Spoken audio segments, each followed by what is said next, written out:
Hello and welcome to Random Collections Explanation Episode 2. So today we'll be covering the internal combustion engine and all of the 4 strokes. Specifically for the internal combustion engine, we'll be covering a 4-stroke engine. So you may be wondering, how does an internal combustion engine convert our fire water into rotational movement or some form of movement? Well, it's surprisingly easy.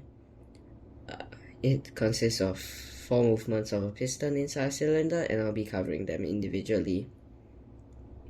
So, when you first start a car, you may notice that there's a motor-like sound under the hood. Well, that's actually the starter motor. What it does is that it spools your internal combustion engine up to speed for first ignition, and then it'll run by itself from that point on. So what happens when the internal combustion engine is running? We'll start from start. So when you start it, the motor spins up, and the first thing that happens once it gets up to speed is the intake stroke, where the piston head actually moves downwards inside the cylinder, depressurizing the air inside, which opens a valve and causes fire water to enter this empty space. This fire water is atomized by something called the carburetor, something that Smarter Everyday covered on his channel. So if you want an in-depth explanation, you can go over to him to find out more. But we'll be covering the engine itself in this episode. So what happens is that after the intake stroke, now your air is filled with atomized particles of fire water, and the valve closes. Next thing, because the rotational movement of the axle will cause the piston to go upwards next, it's going to be compressing the air, and this time no valves open. And this actually results in the air heating up and the fuel particles having a more easy time mixing with air around them, so that ignition can occur more easily. Now once it's at the top of this compression stroke, what happens is that a spark plug at the top of the engine will emit a spark, as its name suggests. This combusts the fuel-air mixture, which has been almost perfectly set to explode. It's called and the next stroke will be pushing down due to the explosion.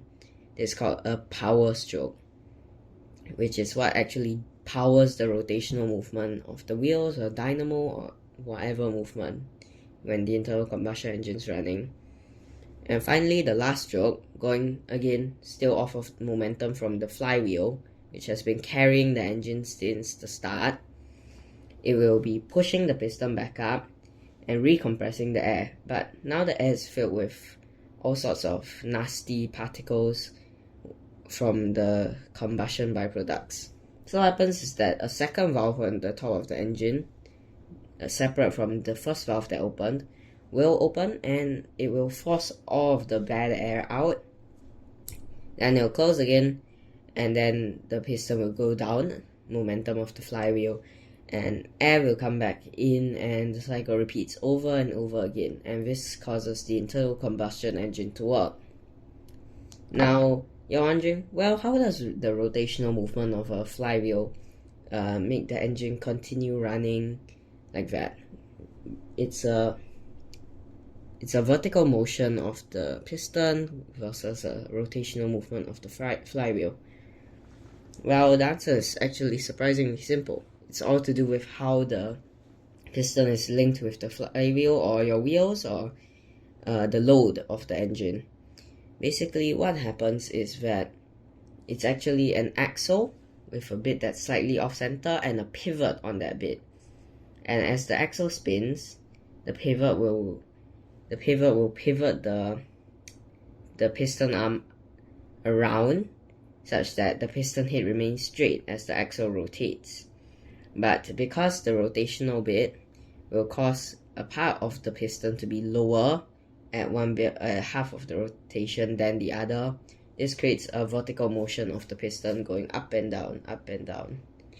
And that is essentially what powers your internal combustion engine and allows you to run loads using fire water. I hope you've enjoyed today's episode, and I hope that this has been able to help you in some way. Thank you.